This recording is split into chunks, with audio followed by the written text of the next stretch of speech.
성부와 성자와 성령의 이름으로 아멘. 하늘과 땅을 만드시고 사람을 귀하게 지으신 하느님 아버지, 예수 그리스도를 저희에게 보내주시어 하느님을 아버지라 부르게 하시니 찬미 받으소서. 살아있고 힘이 있는 말씀으로 주님께서 친히 저희에게 사랑을 알려주시고 삶의 뜻을 깨우쳐 주시니 감사하나이다. 참으로 좋으신 하느님 아버지, 저희가 성경을 멀리하고 그 가르침을 알면서도 실행하지 못하였으니 성령의 능력으로 저희 영을 새롭게 하시어 성경을 가까이 하며 예수 그리스도와 이웃을 더욱 잘 알게 하여 주소서. 저희 구원을 간절히 바라시는 하느님 아버지, 저희가 성경을 생명의 말씀으로 받아들여 믿고 기도하고 살며 선포하게 하시고 언제나 예수 그리스도를 통하여 성령으로 하나 되어 아버지께 나아가게 하소서. 우리 주 그리스도를 통하여 비나이다. 아멘. 성부와 성자와 성령의 이름으로 아멘.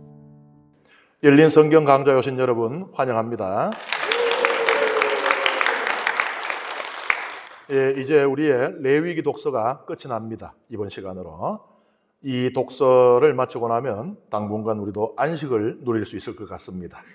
마지막 레위기 독서를 함께 안식년에 관한 규정을 읽는 것으로 시작하겠습니다. 다 함께 읽습니다.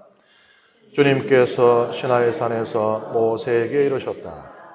너는 이스라엘 자손들에게 일러라. 그들에게 이렇게 말하여라. 내가 너희에게 주는 땅으로 너희가 들어가며 그 땅도 주님의 안식을 지켜야 한다. 너희는 6해 동안 밭에 씨를 뿌리고 6해 동안 포도원을 가꾸어 그 소출을 거두어라. 그러나 7째 해는 안식년으로 땅을 위한 안식의 해, 곧 주님의 안식년이다. 너희는 밭에 씨를 뿌려서도 안 되고 포도원을 가꾸어서도 안 된다. 너희가 수확한 다음에 저절로 자란 곡식을 거두어서도 안 되고 너희가 가꾸지 않은 포도나무에 저절로 열린 포도를 따서도 안 된다. 이것이 땅의 안식년이다. 안식년에 땅에서 나오는 것이 너희뿐만 아니라 너희의 남종과 여종과 품팔이꾼 그리고 너희와 함께 머무르는 거류민의 양식이 될 것이다. 또한 너희 가축과 너희 땅에서 사는 짐승까지도 땅에서 나는 온갖 소출을 먹을 것이다. 안식년에 대한 규정이 나오고 있습니다. 안식일은 잘 아시죠? 7일마다 돌아오는 이것을 확대한 것이라고 보시면 됩니다. 7년마다 돌아오는 안식년입니다. 안식일 규정은 탈출기에도 이미 나왔어요. 그런데 안식년, 그러니까 안식하는 해다. 이런 용어는 성경 전체에서 여기 레위기에만 나옵니다. 여기서 안식이란 게 뭐냐? 뭐가 쉬는 거냐? 1차적으로는요, 사람이 아니에요. 1차적으로는 땅이 쉬는 겁니다. 그러면은 어떻게 되느냐? 사람도 쉬고 짐승도 쉬게 돼요. 사실 피정이 그렇거든요. 억지로 일 못하게 붙잡아 놓는 거거든요.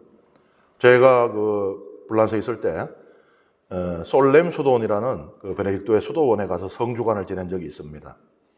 거기 가 있는데 처음에는 그래 좀 거룩해져 볼까나 하고 갔는데 너무 힘든 거예요. 하루 종일 하는 거라고는 기도밖에 없는데 거기는 심지어 밥도 기도하다 먹어요. 기도하다가 일어나요. 나가는데 따라가면은 밥 줘요. 밥 먹고 이제 집에 가나 싶으면은 다시 성당 들어와가지고 기도가 이어져요. 그러니까 그냥 기도 속에 다 있어요. 기도 속에 밥 먹는 것도 있고 기도 속에 다른 게 다 들어가는 거지. 우리처럼 하다가 기도 좀 해볼까 이게 아니고 바뀌어 있어요.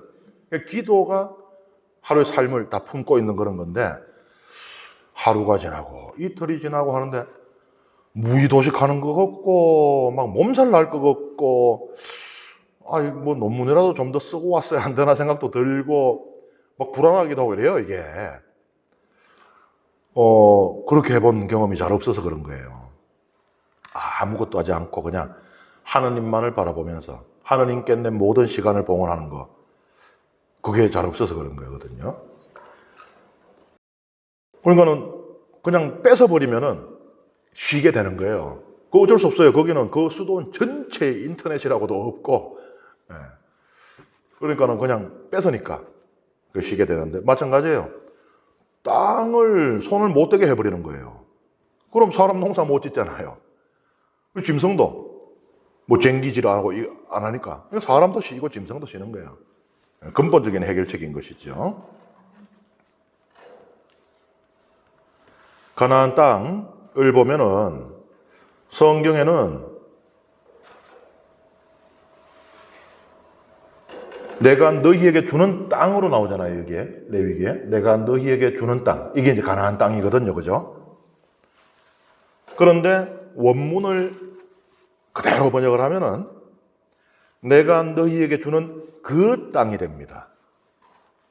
이게 무슨 차이냐? 이걸 그냥 읽으면 하느님께서 우리한테 주셨으니까 이거 내 땅이네?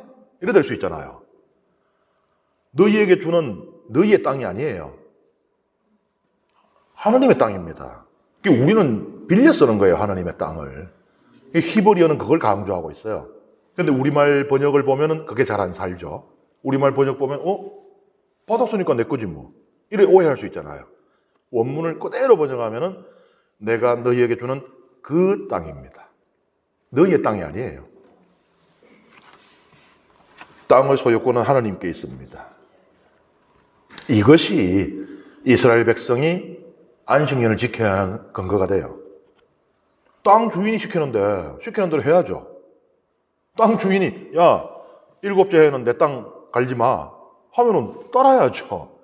그거를 내 땅인데 왜 그러세요? 이럴 수 없는 거예요. 6년 동안 땅을 경작하고 7년째는 농사를 짓지 않습니다.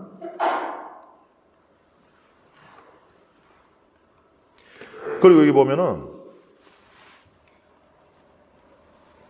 확실한 표현이 나와요. 땅의 안식년. 땅의 안식년. 안식년인데 땅의 안식년이에요. 땅을 마치 주체처럼 묘사하고 있어요. 성경은요, 우리는 오늘날 우리 이제 찬미받으소서 생태 환경에 대한 그런 많은 관심들을 갖고 또 실천을 하고 있잖아요. 성경에서 우리가 그런 근거들을 찾을 수 있는데, 그 중에 하나가 성경은 땅을 그냥 어떤 한 객체, 한 대상으로 보지 않아요. 땅을 마치 살아있는 존재, 인격을 가진 존재, 주체로 묘사합니다.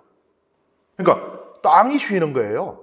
우리가 땅을 놀리는 게 아니고, 우리는 그런 표현 쓰죠. 아이고, 그거 땅을 그래 놀리서 되겠어? 이러잖아요. 그게 아니고 땅이 쉬는 겁니다. 그리고 또 다른 표현들 어때요?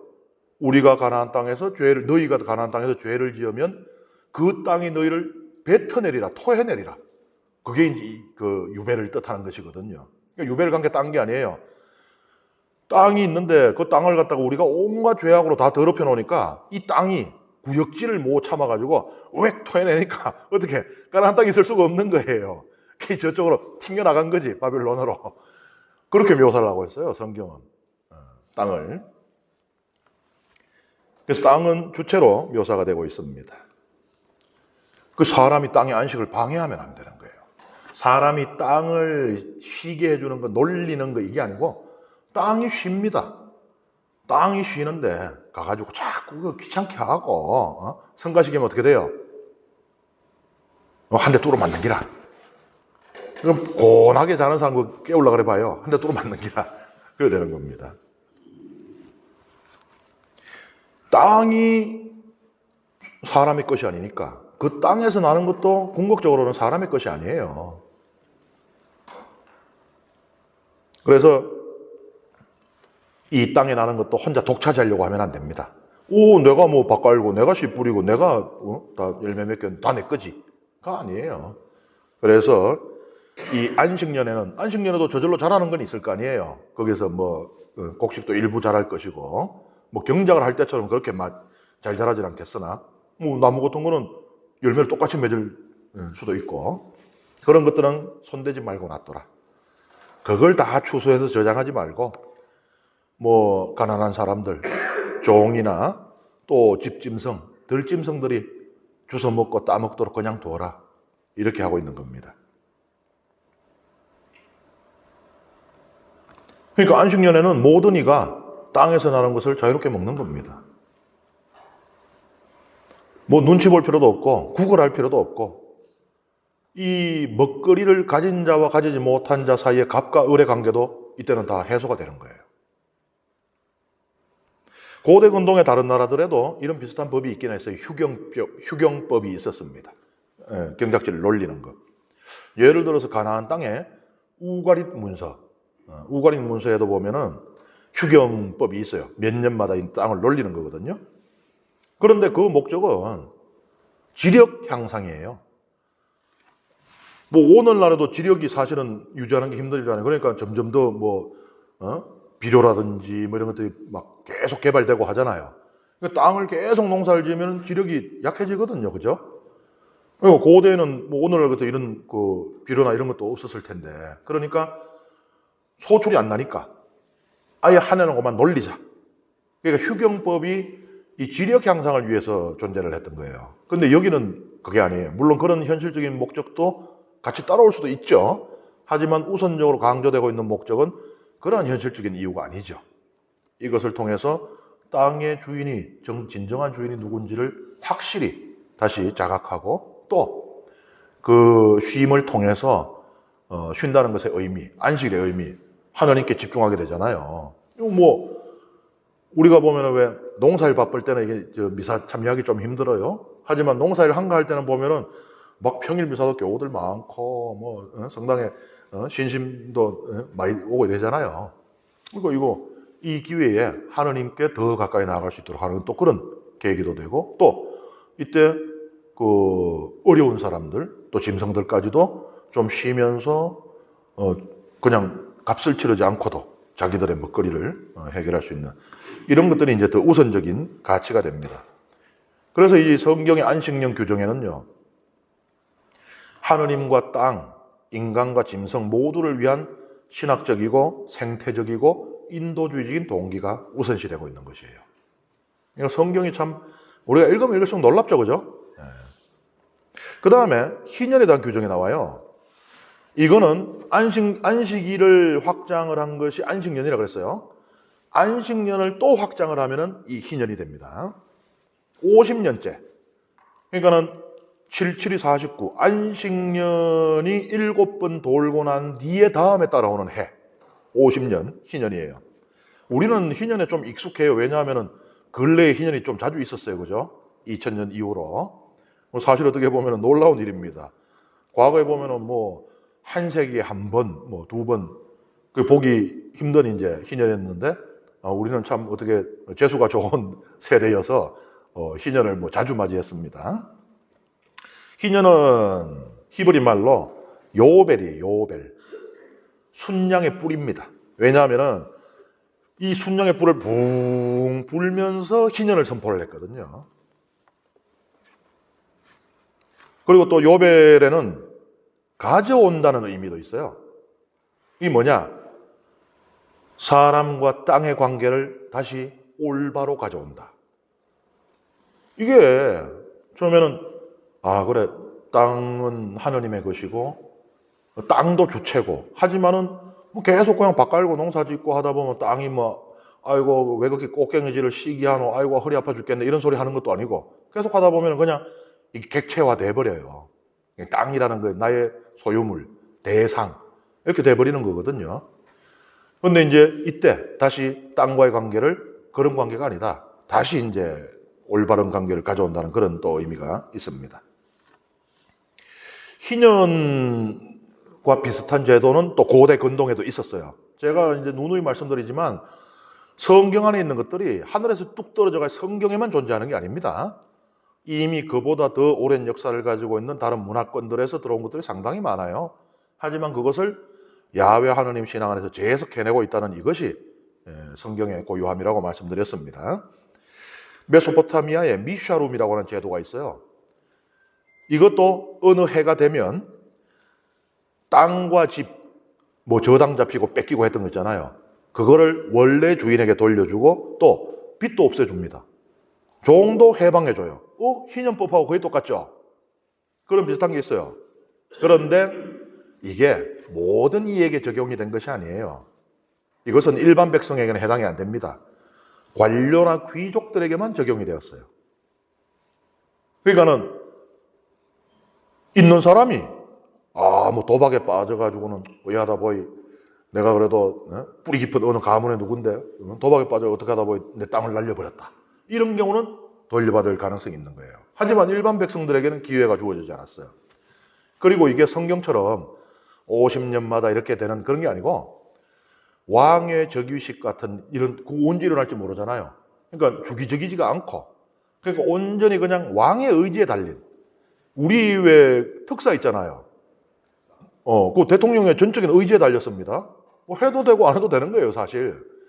그것처럼 그러니까 그냥 왕 한 사람의 의지에 달려 있고 비주기적인 그리고 모든 이에게 적용되는 것이 아니라 이 상류층의 사람들에게만 적용이 되는 그런 한계를 가진 법이었어요. 그러니까는 성경의 희년은 차원이 다르죠. 이거는 누구에게나 그리고 정해진 때에. 그럼 어떻게 돼요? 내가 탐욕이 막 일어나요. 그래서 내가 이 사람의 땅도 더 갖고 싶고 저 사람의 땅도 더 갖고 싶고 할 수 있죠. 그런데 희년이 이제 3년 남았네. 그러면은 기껏 내가 용을 써가지고 땅을 뺏고 해봐야 3년 지나면 다시 돌려줘야 되잖아요. 그러면 어때요? 그래도 3년이 어디야? 내 눈에 보이는 땅을 내가 다 뺏을 거야. 이러겠어요? 그냥 놔두자. 어차피 뺏어봐야 3년 되면 돌려줘야 되는데 이래 될 거 아니에요. 그래서 이게 주기적이냐 아니냐가 이렇게 중요한 거예요. 이 메소포타미아처럼 그냥 다음 왕이 언제 즉위할지 그 왕이 또 그러면은 그걸 선포할지도 모르고 그러면은 탐욕이 그냥 브레이크 없는 기차처럼 달려가죠. 그런데 이 희년법이라는 게 탐욕에 제동을 거는 역할을 하는 거예요. 내가 그것도 땅도 쉽게 뺐나 그 나쁜 짓도요. 그거 노력해서 하는 거거든요. 가만히 앉아가지고 그냥 쉽게 나쁜 짓 하는 게 아니라고요. 그 보이스피싱도 걔들이 얼마나 머리 써가지고 그래 하는 건데. 근데 그 고생을 해서 했는데 내년이 희년이면 다시 돌려줘야 되는데 그러니까 그러한 탐욕에 제동을 거는 그런 역할도 한 것이에요. 희년은 안식일과 안식년을 확대한 것이기 때문에 물론 안식일과 안식년에 지켜야 되는 규정도 다 지켜야 됩니다. 거기에 더해서 3가지를 더 지켜야 돼요. 땅을 다시 돌려주는 거. 그 다음에 고리를 웃는 거 하면 안 돼요. 고리대금. 이거 하면 안 됩니다. 그 다음에 종을 해방시켜야 돼요. 요 3가지가 더 붙습니다. 그래서 이제 이어지는 이제 규정을 보게 되면은 이 토지 반환에 대한 그런 그 규정이 있는데요. 이스라엘은 고대 근동의 다른 민족들하고는 완전히 땅 개념을 갖고 있음을 보여줍니다. 땅을 아주 팔지 못한다. 땅은 나의 것이다. 하나님의 말씀이에요. 소유권은 하나님께만 있다. 이집트의 땅은요. 이집트의 땅 대부분이 파라오 한 사람의 것이었어요. 이걸 누가 만들었냐? 우리가 잘 아는 요셉이 이렇게 만들었어요. 가뭄 들 때 그 곡식을 말하자면은 다 나라에서 모아들였다가 원래는 다 자기들 땅에 있는 자유농들이었거든요. 근데 어떻게 흉년이 1년, 2년 되고 7년을 계속 되니까 이것저것 다 팔고 하다 나중에 땅까지 다 땅도 가져가세요. 대신에 곡식만 좀 주세요. 이렇게 된 거잖아요. 그래서 이집트에서 신관들, 사제들에게 주어져 있는 그런 땅들, 신전에 속한 땅들 외에는 다 파라오 땅이 돼버린 거예요. 소유권 이전이 그때 확 돼버린 거예요. 그래서 온 나라가 파라오의 나라가 된 겁니다, 진짜로. 그러면서 파라오가 절대 권력을 가지게 된 거예요. 말하자면 온 나라 백성이 다 내 소작농인데 옛날에 소작대 인단 말이에요. 얼마나 무섭습니까? 굶어 죽는다 소리하고 같잖아요. 그러니 파라오가 무엇을 시키든 일사불란하게 온 나라가 움직이게 된 거예요. 이 일을 요셉이 만들어줍니다. 그러니까 이집트는 아주 요셉한테 고마워해야 되는 건데 고대 근동에는 소유권이 있는 거예요, 이렇게 다들. 그런데 이스라엘의 땅은 다 하나님의 것이에요. 근본적으로 땅은 하나님의 것이고 너희는 내 곁에 머무르는 이방인이고 거류민일 따름이다. 하나님의 땅에 머물다 가는 존재에 불과하다는 거예요. 어떻게 보면 이 세상 자체가 우리에겐 그런 것이에요. 우리는 이 세상에 머물다 가는 존재일 뿐인데 이 세상을 망가뜨리면 안 되죠. 아니 내 끼 아닌데 잠깐 빌려줬는데 물건 망가뜨려가 가져오면 기분 안 좋잖아요. 그러면 안 되는 거거든요. 우리는 여기 머물다 가는 존재인데 이걸 망가뜨리면 안 되는 거예요. 우리 게 아닌데. 그래서 땅은 매매의 대상이 될 수 없는 겁니다. 그런데 불행히도 실제로는 땅의 소유권을 주장하고 살고 파는 일이 벌어져요. 그래 하면 안 되는데. 이거는 뭐 하나님 말씀대로만 온 세상이 다 살았더라면 얼마나 좋겠습니까만은 우리도 신앙생활을 하면서 알고 있잖아요. 우리도 그 말씀을 어기고 죄를 짓고 있잖아요. 그래서 그런 일이 벌어집니다. 사고 팔고 땅을 잃는 사람이 생기고 이렇게 되는 거예요. 그러면은 어떻게 해요? 하나님께서는 항상 우리 인간의 눈높이에 맞추시려고 그래요. 창세기에서 처음에 우리에게 허락된 식량은 채식이었어요. 나다를 내는 곡물들 채식이었어요. 요새 말로 비건이라고 그러죠. 그런데 인간이 폭력성을 억제를 못하네요. 그래서 살인이 벌어지고 막 죄가 점점 커져요. 성경이 온 땅이, 온 세상이 죄로 뒤덮였다라고 할 정도로. 그래서 노아 홍수까지 일어납니다. 그걸 씻어내기 위해서. 그러고 나서 하나님께서 가만히 생각을 하시니까 이거 인간은 또 죄를 지을 텐데 그때마다 또 이 세상을 썰어버리고 리셋할 수는 없지 않느냐. 그래서 인간의 눈높이에 맞춰주시는 게 뭐냐 하면은 노아 홍수 이후에 육식이 허용됩니다. 다만 피는 먹지 말아라. 피는 나의 것이고 그것은 신성한 것이고 생명의 원천이니까. 처음에 육식을 안 했잖아요. 그럼 육식을 하게 되면 뭐 어떻게 해요? 하루 종일 돌아다니면서 어디 죽어 자빠진 짐승 없나 이것만 찾고 다녀요? 짐승을 죽이잖아요. 사냥을 하잖아요. 그러니까 뭐예요? 폭력성을 사람한테 풀지 말고 짐승한테 풀라는 얘기예요. 사람 죽이지 말고 짐승 죽이라는 이야기입니다. 하나님께서 눈높이에 맞춰주신 거죠, 이게. 그런 것처럼 여기에도 보면은 땅은 내 것이고 너희들이 소유권이 없으니 사고 팔면 안 된다고 했는데 한단 말이에요. 그래 어떻게 해요? 그러면은 어쩔 수 없다. 그랬더라도 팔았다는 이야기 땅을 잃어버렸잖아요. 그 땅을 희년에는 50년째 되는 해에는 그때 내가 없고 내 아들이 있을 수도 있지만 다시 돌려받도록 해라. 원래 지파의 가문별로 분배된 그대로 돌려받도록 해라.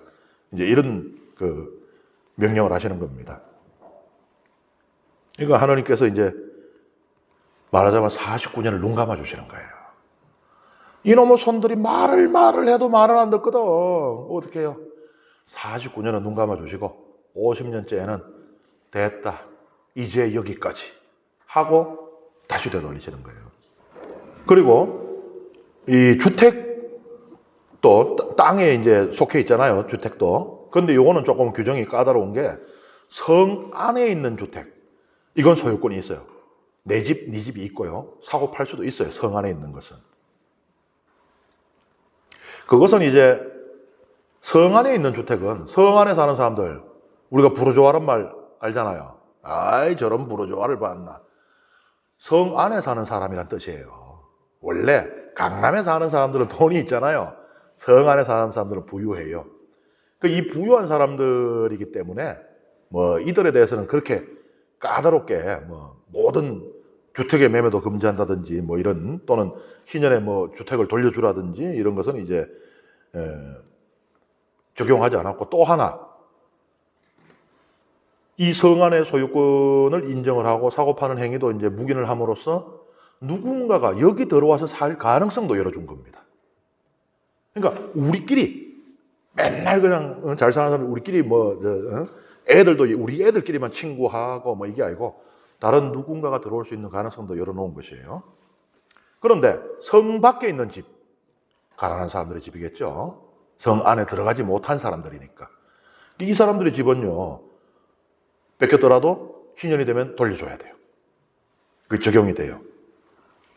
그 이제 근거가 뭐냐? 성 안에 있는 집은 그냥 이렇게 집들이 있지만 성 밖에 있는 집은 어때요? 우리가 이제 뭐 마을이 있고 그다음에 또 따로 이렇게 뭐 농토나 이게 있지만은 이때는 그 자기의 목초지나 자기의 땅 거기에 집이 있단 말이에요. 그러니까 땅 뺏기고 집 뺏기고 같이 뺏기는 거거든요. 그걸 통째로 같이 돌려주는 거.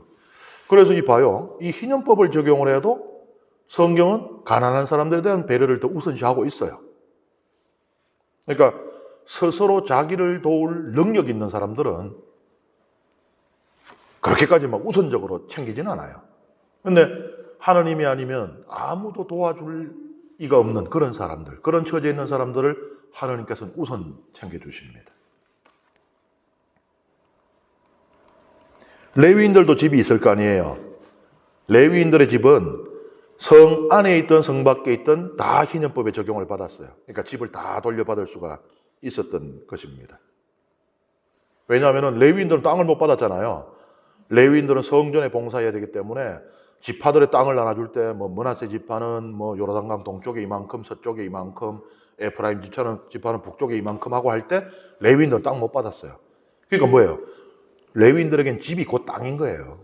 그래서 땅에 적용되는 원칙을 일괄 적용해가지고 레위인들은 집이 성 안에 있든 성 밖에 있든 관계없이 무조건 집을 돌려받을 수 있다. 이렇게 규정이 되어 있는 겁니다. 그 다음에 이제 고리대금에 대한 그 규정이 있거든요. 고대 근동에서 고리대금이 이미 있었어요. 그러니까 이 고리대금업이 이게 역사가 어마어마한 직종입니다, 이게. 그런데 요새 왜 고리 쓰면은 뭐 이자 보통 얼마나 하나요? 뭐 5부 이러면은 많이 비싼 거죠. 5할. 50%고 5할은 20몇 프로. 법정이자 최고이자 20몇 프로예요? 야, 이게 참 전통이 깊네요. 그 고대 법전에 보면은 에슈눈나 법전과 함무라비 법전을 따르면요, 법정 이자율이 20%에서 33%예요. 그러니까는 24%뭐 이러면 우리가 그 사이에 있으니까 거의 좀 비슷하다고 볼 수 있잖아요. 확실히 고리대금업은 이 전통이 있는 업종이고 전통을 잘 지켜오고 있네요. 그런데 이게 사실은 작은 이자가 아니잖아요. 25% 뭐 30% 이렇다 그러면은. 그래서 이제 이스라엘 백성끼리는요, 금전이나 양식을 빌려줄 때 이자를 받는 것을 금했습니다. 이스라엘 백성끼리 그걸 빌려주고 이자를 물리는데 이자를 못 갚아가지고 집이 넘어가고 땅이 넘어가면 안 되잖아요. 그러니까 이자를 붙이지 못하도록 했습니다. 그런데 여기에 또 허점이 있어요. 외국인에게는 이자를 받아도 된다라고 규정을 했단 말이에요. 그럼 이것은 이제 그 동족에 대한 보호 차원이 우선되는 건데, 이게 어떤 결과를 가져왔는가, 역사적으로는? 예를 들어 갖고 우리 토마스 같으면은, 그러면은 난 옆에 있는 루시아한테 돈을 빌려주면은 이자 한 푼도 못 받고, 그 옆에 있는 스테파니아한테 빌려주면은 30% 이자를 받아요. 그럼 누구한테 빌려주겠어요?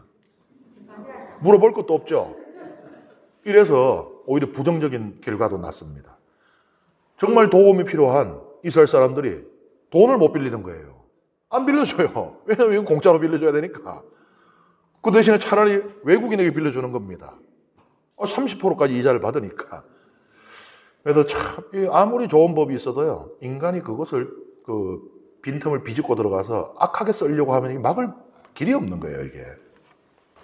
그래서 이렇게 이제 레위기는 희년법에서 고리대금을 금하고 있어요. 그런데 신명기에 보면요, 신명기 나중에 우리가 읽겠습니다만 15장에 보면 이걸 더 확장해서 고리대금을 희년에 그냥 금하는 것뿐만이 아니고 그 원금 빌린 거, 그것까지 다 탕감해 주도록 규정을 하고 있어요. 그러니까 신명기의 규정이 훨씬 센 겁니다. 그 다음에 종에 대한 해방을 규정하고 있습니다.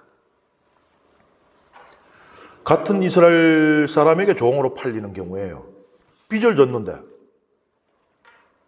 못 갚으면 종이 되거든요. 물론 이렇게 종이 되었다고 해도 우리가 이제 알고 있는 그런 생각하는 고대의 뭐 노예라든지 이런 거하고는 달라요. 이 동족을 종으로 삼더라도 그 인권을 보장해야 되고 폭력적으로 대하면 안 된다는 규정들이 다 있기 때문에. 하지만 어쨌든 간에 뭐 남의 밑에 들어가가지고 그의 명을 들어야 되는 처지니까 뭐 행복하지는 않겠죠. 희년에 이 종, 그러니까 빚을 못 갚았더라도 다. 빚 대신에 지금 종살이를 하고 있는 건데 희년에는 해방시켜주라라고 돼 있어요. 이 근거는 뭐냐? 아니 모든 이스라엘 백성이 하느님의 종인데 너희끼리 무슨 뭐 서로 주인이 되고 종이 되고 하느냐? 너희의 주인은 한 분밖에 없다. 주 하느님이다. 여기 보면은 주 너희 하느님 이런 구절들이 계속 반복되고 있어요. 레위기에. 너희는 너희 하느님을 경외해야 한다. 그 다음에 또 주 너희 하느님이다. 이런 표현들이 나와요. 요거는요, 뭘 말하고 있는가 하면은 내가 이집트에서 종살이 하던 너희를 이끌어내어 이 땅을 준 하느님이다. 이 소리예요, 이게. 그러니까 너희 모두 내 종입니다. 말하자면은 노예 시장이 있다고 쳐요. 어떤 주인이 노예를 팔려고 나왔어요. 내가 값을 치르고 샀습니다. 그럼 내 종이잖아요. 설마 내가 그를 주인으로 모시려고 사진 않잖아요. 하나님께서 그렇게 산 겁니다. 이집트의 파라오에게서. 그러니 이스라엘 백성은 전부 하나님의 종인 거예요. 그런데 뭐 저들끼리 지가 주인이라야 누굴 종으로 삼는데 지가 종인데.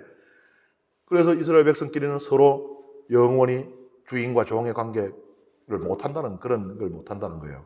그리고 땅도 마찬가지로 너들이 땅 한 떼기 있었나 어디 종인데 내가 너들을 종을 사와서 내 땅에 붙여먹고 살아라고 거기 안에 내가 넣어놓은 건데 그게 뭐 지들 땅인 것처럼. 그래서 레위기를 읽어보세요. 제가 이건 일일이 다 안 세봤거든요. 주 너의 하나님이다 이런 게 얼마나 많이 반복되는지 모릅니다. 계속 강조하고 있는 거예요. 모든 규정의 근거가 이겁니다. 내가 너에게 명령하는 것은 내가 이랬기 때문이다. 내가 그래도 되지. 불만 없지. 이 소리예요. 계속 반복되고 있어요. 그래서 성경에서 반복적인 것은 반드시 중요한 의미가 있습니다. 근데 우리 뇌는 자꾸 반복적인 것을 자꾸 반복적으로 까먹어버리는데 또 나왔네 하고 넘어가는데 반복하는 것은 그만큼 중요하다는 이야기예요. 종은 주인에게만 충성해야죠. 그러니 이스라엘 백성은 오직 하나님께만 충성해야 돼요. 그래서 이 희년법을 통해서 종을 해방시키면서 깨닫게 되는 거예요. 내가 주인인 줄 알고 어깨에 힘주고 그랬는데 알고 보니 내가 주인이 아니고 나도 종이었구나. 종놈이 주인질을 했구나. 그러면 내 주인은 누구신가를 생각하게 되겠죠. 내 주인은 하나님이시구나. 그러면은 나는 오직 하나님께만 충성해야 되는 존재이구나 라는 생각을 하게 되기를 하나님께서는 바라시는 거예요. 그러면 자연스럽게 우상 숭배하고도 멀어지게 되겠죠. 하나님께서 바라시는 것은 그것이에요. 물론 백성이 그렇게 잘 따랐느냐는 다른 문제이지만요. 그 다음에 축복과 저주에 대한 말씀입니다.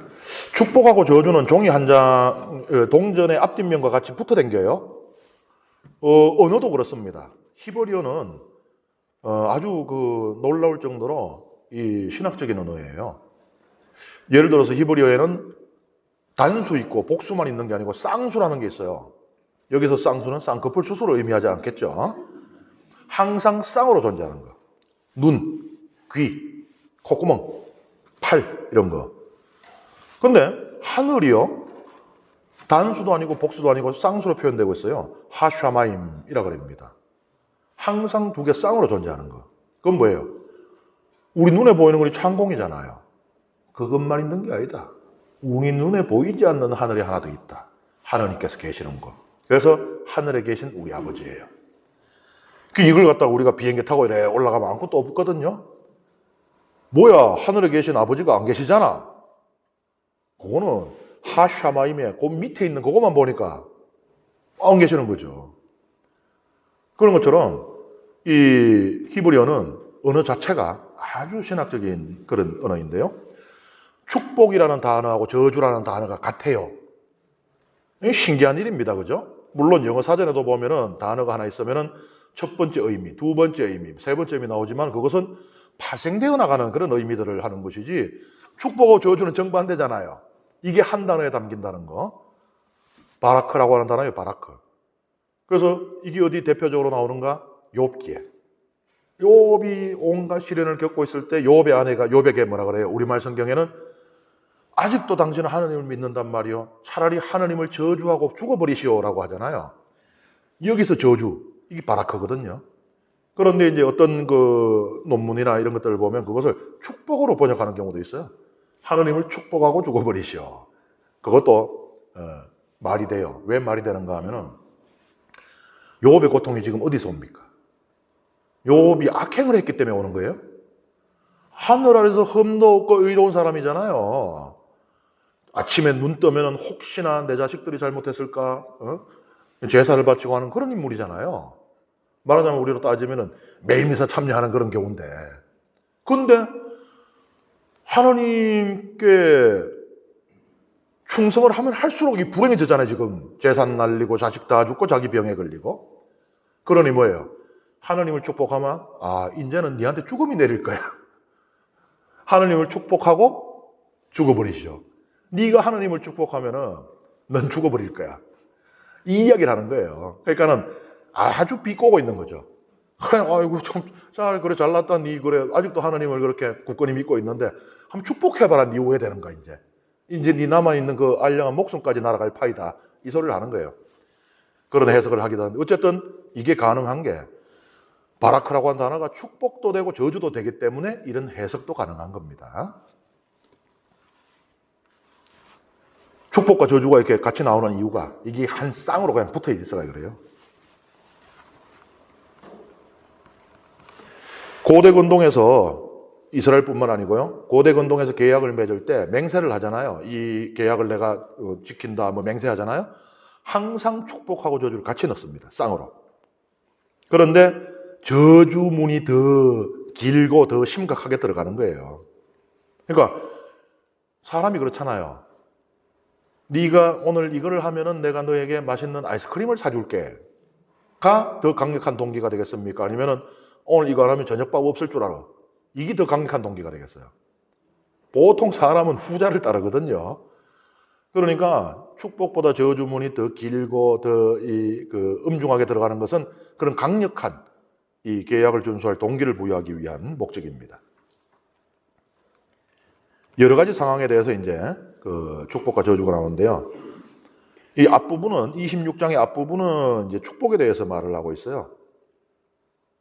여기 보면 이제 농경이라는 그 상황이 전제되고 있죠. 그러니까 이스라엘 백성이 가나안 땅에 들어간 뒤에는 적어도 그 농경이 주가 됩니다. 그래서 우리 이스라엘 사람들 생각하면은 맨날 양이나 치고 맨날 양고기 먹고 뭐 이러는 줄 아는데 이 주가 농경이 되고 부가 목축이 되는 것이에요.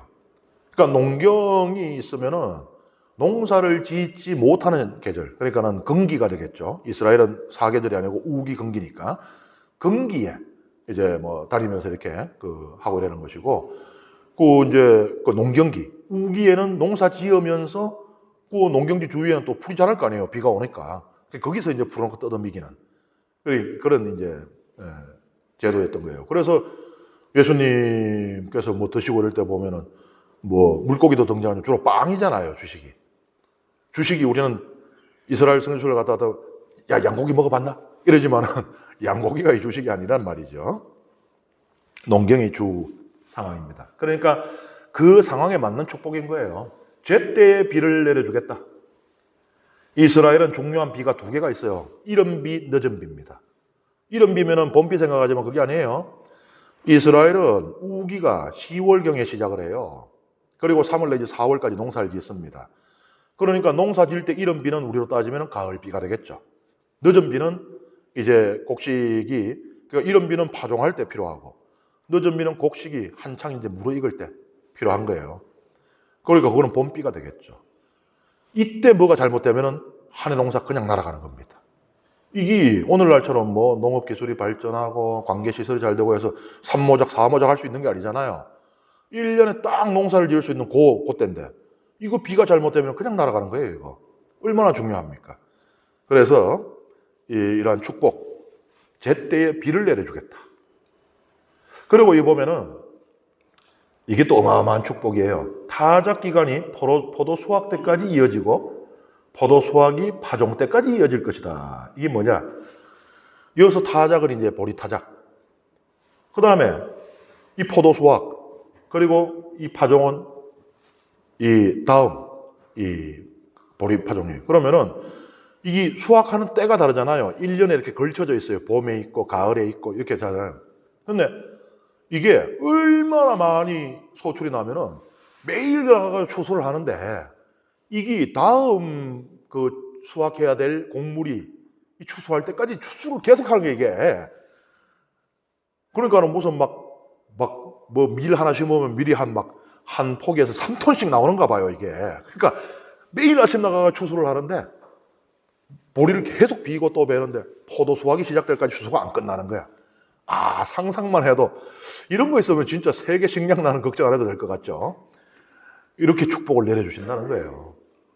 그 다음에 그 농사 지을 때 고대에는 오늘날도 보니까 제가 이제 예전에 그 있던 곳에는 이 멧돼지 피해가 심각하더라고요, 농사 짓는데. 다 파고 들어와가지고. 그런데 고대는 더 하죠. 그런 짐승들의 피해도 없을 것이고, 또 이 적들이 쳐들어와가지고, 예를 들어가지고, 판관계도 보면은, 이야기가 나오죠. 기도원 같은 경우에 판관으로 하나님께 불림을 받기 전에 숨어서 수확을 하고, 타작을 하고 있었다. 왜냐? 들키면은 그 미디안족한테 싹 다 뺏겨버리니까. 그래서 몰래 숨어서 하고 있었다 그러잖아요. 그리고 항상 이 약탈은 이 추수할 때 이루어지는 거예요. 농사 열심히 짓고 있을 때 놔둡니다. 농사 망치면 안 되니까. 다 농사 짓고 추수할 때 오도도도도 쳐들어와가지고 다 뺏어가는 거거든요. 그런 일도 없게 해주겠다. 그러니까는 얼마나 편합니까, 농사 짓기? 알맞게 비가 쫙쫙 내려주지, 뿌리면 알아서 자라가지고는 막 이만큼씩 열리지, 짐승도 안 파먹어, 쳐들어와 뺏어가는 놈도 없어. 농사 짓는 사람에게 정말 꿈의 축복 아닙니까, 이거? 최고의 축복이죠. 우리 그 농사 짓는 교우분들은 듣기만 해도 막 웃음이 실실 나오는 게 흐뭇해지잖아요. 하나님의 축복입니다. 그리고 많은 자녀를 또 얻을 것이고, 많은 자녀는 뭐 오늘날은 뭐 별로 이렇게 좀 선호하지 않는지 모르겠습니다만 옛날에는 참 이 다복의 상징이었죠. 그리고 일단은 많은 자녀들은 그만한 노동력을 갖추고, 그러니까는 농사도 더 많이 짓고 소출도 더 많이 나와서 부유해지고 가문이, 그 다음에 뭐 다른 가문과 어떤 뭐 전쟁을 한다 그래도 그만큼 또 병사가 많다는 이야기잖아요. 시편도 이야기하잖아요. 자식이 많은 것이 왜 행복하냐? 마치 전통에던 화살이 가득한 것과 같아서 성문에서 너희 원수와 말다툼을 당할 때 수치를 당함이 없으리라. 이 영감이 나한테 막 시비를 걸고 이래요. 그래가지고는 이 영감이 저처럼 키가 크단 말이에요. 덩치가 커고 하니까 조금 이렇게 기가 죽어서 이렇게 있는데 내 뒤에서 덩치 큰 자식들이 한 10명이 와가지고 아버지 무슨 일이십니까? 이러면 있잖아 이 영감이 이래 되는 거예요. 그러니까 자녀가 많은 것은 복인 거죠. 큰 복인 거죠. 그런데 그 대식구가 한 해에 다 먹지 못할 정도로 풍년이 될 것이다. 진짜 복의 복을 더하는. 그러니까는 곡식만 많고 자녀가 없으면은 다른 힘센 부족한테 홀랑 다 뺏길 수도 있는데, 그런데 자식은 많은데 이 입은 많은데 먹일 곡식이 없으면 안 되는데, 자식이 많으면 곡식은 더 많고 곡식이 더 많으면 자식은 끝도 없이 성장하는 충만한 축복, 그것을 내려준다는 것입니다. 그리고 최고의 축복은 이거예요. 나는 너희와 함께 살아가면서 너희 하나님이 되고 너희는 나의 백성이 될 것이다. 최고의 복은 하나님께서 우리와 함께 하신다는 이거예요. 이기 있으니까 다 일어나는 겁니다. 복음은 뭐라 그래요? 오로지 주님만 찾아라. 그러면은 나머지는 다 곁들여 받게 될 것이다. 바로 이겁니다. 하나님께서 우리와 함께 하시니, 아니 우리가 복을 누리지 못할 이유가 무엇인가? 이것이에요. 그래서 이스라엘 백성은 어때요? 그러면 이제는 우리가 복 받고 있다고 느낄 때는 하나님께서 우리와 함께 계시는구나를 생각해야 되는데, 역사적으로 나중에 어떻게 돼요? 아하, 바알신이 우리를 돕는구나. 아니 밀코미, 말록 신이 우리를 돕는구나. 크모스 신이 우리를 돕는구나. 이래 돼버린 거예요 이게. 야들이 번지수를 완전히 잘못 찾게 됩니다. 그 다음에 이제 18절부터 후반은 이제 저주가 나와요. 14절부터 이제 저주가 나와요. 5가지의 저주가 나오는데 점점 갈수록 치명적인 저주가 나옵니다. 그런데 이 저주를 이래 보면은 우리가 그래요. 물론 이것은 하나님의 백성이 죄를 짓게 될 때, 하나님과의 계약을 깨뜨릴 때, 하나님을 배신할 때 내려질 것이지만, 그걸 알아도 왠지 좀 무섭고, 그래도 하나님이 저렇게까지 하시나? 이런 좀 그게 마음이 들 수 있어요. 근데 이 저주는 하나님께서 당신 백성을 버리시고 폐기하시려는 그런 목적이 아니에요. 벌 자체가 목적이 아닙니다. 훈육의 목적이 있다는 거예요. 다시 돌아오도록. 그래서 마지막에 뭐라 그럽니까? 저주의 문이 길게 이어져요. 그러니까는 막 14절부터 막 읽다 보면 막 30절 넘고 이러면 이제 좀 그만하시지. 너무 무섭다 하느님. 나는 뭐 그래 하는데, 나는 누가 잘못하면 시기 때리는데, 하나님이 그러니까 또 왠지 싫은 거야. 나는 그래도 하나님은 그러면 안 되시죠. 이런 게 있어요. 근데 목적이 그게 아니에요. 이거 보세요. 그들이 나를 배신하고 나에게 맞서 지은 자기들의 죄악을, 조상들의 죄악을 고백하면, 그러면 나는 너희의 조상 아브라함과 맺은 계약을 다시 기억하겠다. 그러니까 이스라엘 백성이 배신함으로써 시나이산에서 맺은 계약은 깨집니다. 그거는 쌍무 계약이에요. 양쪽이 다 의무가 있습니다. 그런데 안 깨지는 계약이 하나 있어요. 이들의 조상 아브라함하고 맺은 계약은요, 일방적인 계약이거든요. 그 창세기 읽어보세요. 하나님께서 아브라함에게 네가 무엇을 하면은 내가 이 계약을 유지한다라고 하질 않아요. 그냥 내가 해준다 그럽니다. 내가 네 후손들이 바다의 모래알보다 더 많게 하고 땅을 가지게 할 것이고, 그냥 하나님 해줘요. 그러니까 조건이 있어야, 조건을 안 지키면 깨지잖아요. 신하의 계약은 그렇거든요. 그래서 깨졌습니다, 신하의 계약은. 그런데 그게 깨져도 그거보다 훨씬 옛날에 하나님께서 맺으신 깨어질 수 없는 계약이 있어요. 그래서 언제라도 너희가 뉘우치고 돌아오면 나는 다시 받아준다. 그러니 지금 이 저주, 그 저주는 곧 벌이죠, 그죠? 그런데 이것은 벌 자체를 위한 벌이 아니다. 훈육을 위한 벌이다라고 말하고 있습니다. 그 다음에 이제 서원 예물을 이제 바치는 것인데, 서원은 이제 자발적으로 하는 거예요. 그러니까 의무적으로 해야 되는 게 있죠. 뭐 죄를 지었을 때 바쳐야 되는 제사라든지, 혹은 그 동네에 큰 잔치를 앞두고 이 짐승을 잡아 먹어야 할 때 바쳐야 되는 칭교 제사라든지 이런 것들 있잖아요. 그런데 이거는 그게 아니고 그냥 아무 때나, 내가 어떤 감사할 일이 있어요. 우리 감사미사 있잖아요. 봉헌하는 거 있잖아요. 누구 가정 감사미사 봉헌합니다. 이런 것처럼 그렇게 할 수 있는 것이에요. 이 경우는 이제 레위기의 부록처럼 붙어 있어요. 이게 왜 끝에 있겠나? 어떻게 보면은 사실 다른 흥미진진하고 아주 긴박감 넘치고 또 굉장히 중요하게 느껴지는 그런 이야기들이 많았잖아요. 그런데 어떻게 보면 좀 용두사미처럼 이건 서원제물로 이렇게 끝나나, 이게 마지막 장이거든요, 레위기에. 그런데 어떻게 보면은 레위기는 우리를 이 트레이닝하면서 인도해 가는 거예요. 영적인 성장의 길로. 그러니까 초보적인 신앙은 회초리 안 맞으려는 신앙, 지옥 안 가려는 신앙이라면, 성숙한 신앙은 하느님이 좋아서 믿는, 그분 때문에 하는 신앙, 그거거든요. 그러니까는 이 서원 제물이 끝에 나오는 것도 저는 우연이 아니라고 봐요. 그러니까 내가 죄를 지었으니 죄값으로 그냥 죽어버리지 않으려면 속죄제를 바쳐야 되고, 내가 하나님께 이 손해를 끼쳤으니 배상제를 바쳐야 되고, 이런 게 아니고 이건 그냥 내가 아유 하나님 감사합니다, 그거 바치고 싶은 거예요. 성숙한 신앙이죠. 그러니까 레위기는 이 전체 과정을 통해서 영적인 성장으로 인도를 해주고 있어요. 이게 신앙이 되어야 된다는 거예요. 그래서 고백성사 볼 때도 이런 죄 짓으니까 나 이거 고백하고 용서 못 받으면 지옥 갈 것 같아 이래가지고 내가 자한테 쌍욕을 해붙일 거요. 그 다음에 내가 또 우리 며느리 쥐잡듯이 잡았고요. 뭐 이런 것만 하는 게 아니고 이게 상등통해로 이어지게 되면은 사랑을 그때 했어야 되는데 못했습니다. 어려운 사람을 보고 그냥 지나간 적이 있습니다. 이런 게 이제 통해가 되는 거죠. 하등통해, 상등통해 우리가 구분을 하거든요. 그래서 회초리 맞지 않으려는 신앙에서 사랑이 좋아서 하는 신앙으로 나아가게 레위기는 구조를 보여주고 있다, 이렇게 생각이 됩니다. 이렇게 볼 때 레위기는 제목이 레위기지만 비단 레위인들의 직무 수행만을 위한 지침서도 아닙니다. 그리고 제사와 제물에 대한 책만도 아니에요. 하느님의 모든 백성이 하느님처럼 거룩해지도록 이끄는 책입니다. 항상 반복되고 있는 표현들. 주 난 너의 하느님이 거룩하니 너희도 거룩한 사람이 되어야 한다. 이 말씀이 레위기의 핵심이라고 볼 수 있겠습니다. 이 거룩함은 종교적인 영역 안에만 머무르는 것이 아니에요.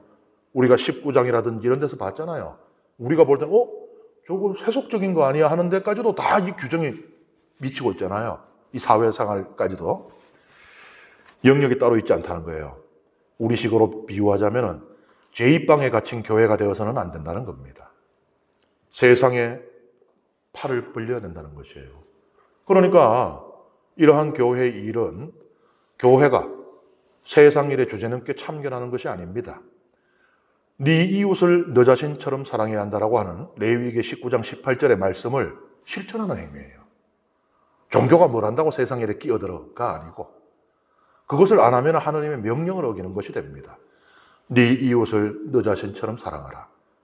이것이 레위기의 거룩함의 중앙에 딱 자리를 잡고 있다는 말씀입니다. 이상으로 길었던 레위기 강의를 마칩니다.